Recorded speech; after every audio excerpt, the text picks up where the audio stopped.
chapter 11 is called Jim's Return. Meals at the ashram were served in a large hall. We sat side by side on thinly woven chatais, cotton mats, and sang as young men in flowing yellow dhotis, which are fabric wrapped around the waist and tied through the legs like loose-fitting pants, and yellow kurtas, as our host in Ururki had worn, served food to us from large metal buckets.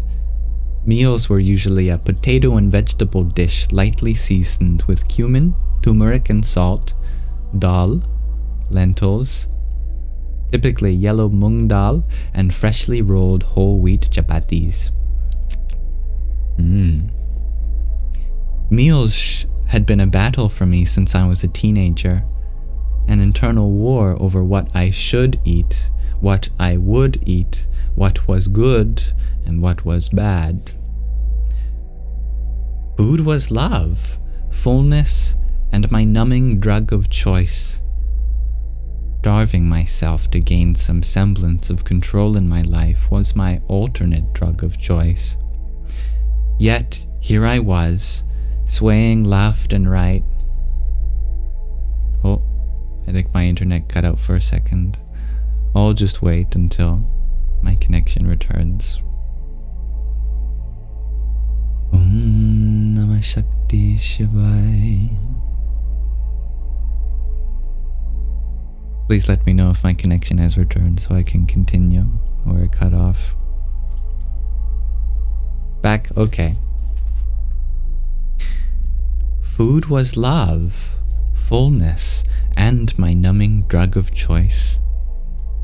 Starving myself to gain some semblance of control in my life was my alternate drug of choice. Yet, here I was, swaying left and right over my crossed legs as I clapped to the tune of words I didn't understand in one of 6 parallel lines of people singing and sharing a meal. Meals were at 11:30 in the morning, just after Pujya Swamiji's open darshan, a Sanskrit word meaning a divine sight.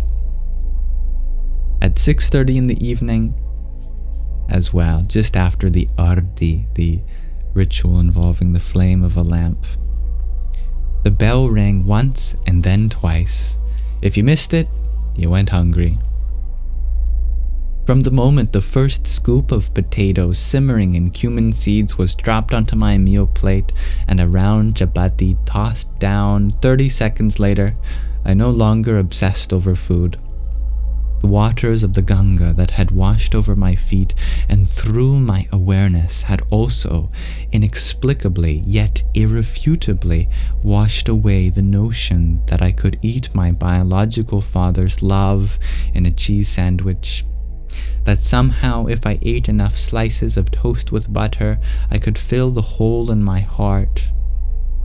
Mother Ganga's waters washed away the notion that by starving myself I could control my life.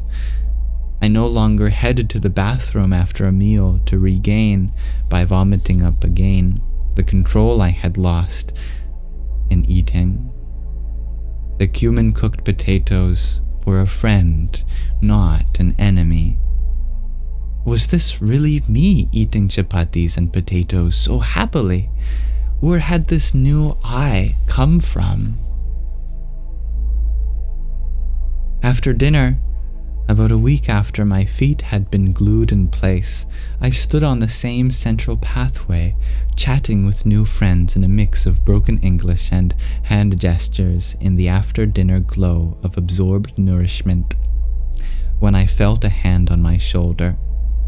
Jim, my husband, had returned from Badrinath.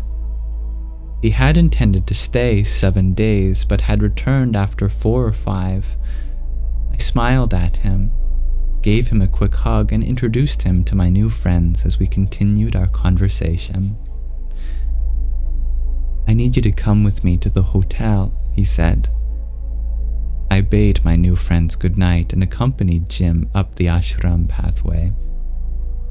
As we walked out the back gate of the ashram toward the green hotel, I reminded him that the ashram gates closed at 9, so I needed to watch the time. Seriously? He asked. I just traveled 10 hours by bus and you're going to stay in the ashram? Jim, stay with me, I offered gently. The ashram, the experience, Swamiji, none of this was intended to replace my marriage or to be a threat to Jim. It was just a new dimension. I thought the experience I'd had, the awakening, the discovery, would be something he could dive into too, something that could bring us closer to each other and ourselves. I hadn't anticipated his response. No, I'm not going to stay in your ashram. I'm not going to eat in that dining hall. I'm not a horse. I don't eat out of buckets. I am going to stay at the hotel, eat at the hotel restaurant. And if this marriage matters to you, you'll stay with me. I can't, I said. Although in retrospect, I realize it would have been more honest to say, I won't. I wasn't being held prisoner at the ashram. I could have stayed out for the night and come back in the morning. There were no nightly room checks. But I was rooted in something deeper, more stable, how's this grammar working? A more real than fear of abandonment. And more real than fear of abandonment. For some reason the grammar isn't clicking, but it makes sense anyway. I was no longer worried about Jim withholding his love for me, or not being the woman he longed for. My roots were now held in the rich soil of the ashram. Myself was being watered and nourished there, and that was where I needed to be, not back in the green hotel. Jim, I have to go back, but please come with me. Give it another chance. You really will love it. It was Jim who was on a spiritual path, Jim who was searching for a guru and enlightenment. I was convinced that if he just gave it a chance, he would see this was the right place for both of us. It can't be the right place for me, he said. His jaw so tightly clenched, his teeth barely separated from each other, fighting back his own rage. It's your place. You have already become queen of the ashram, with everyone standing around you with folded hands and drippy smiles on their faces. It can never be my place. I need to find some place where you are not already the star. I'm tired of everything revolving around you.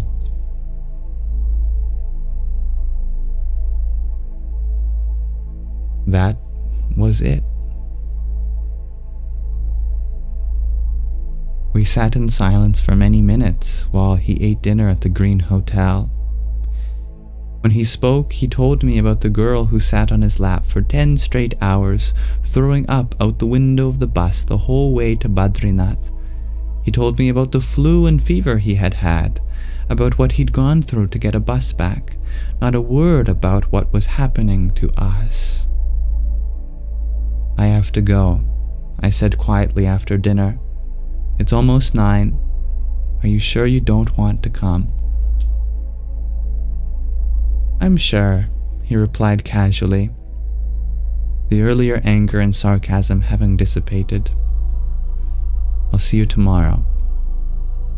As I walked back toward the ashram, I thought, maybe he will be okay.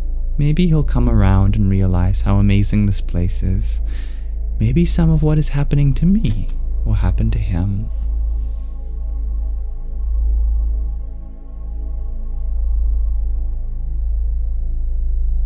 Thank you for listening. That is the end of chapter 11. So, it seems as though this spiritual transformation is also one which is creating a bit of a romantic transformation. For a greater unity or diversity, we'll have to see next time. Namaste.